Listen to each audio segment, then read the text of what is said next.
Hello, in front of me I've got Mercedes EQA. In this video I'll show you how to enable voice control over CarPlay.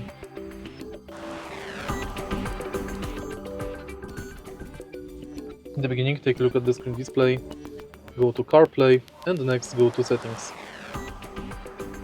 Now enter Accessibility and push this button. Now you can manage CarPlay via voice.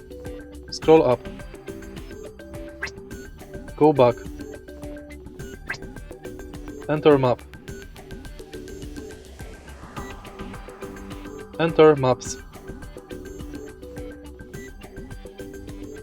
tap Bold Text,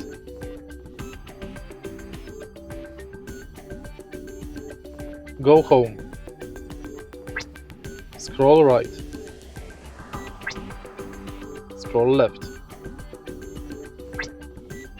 and that's basically it.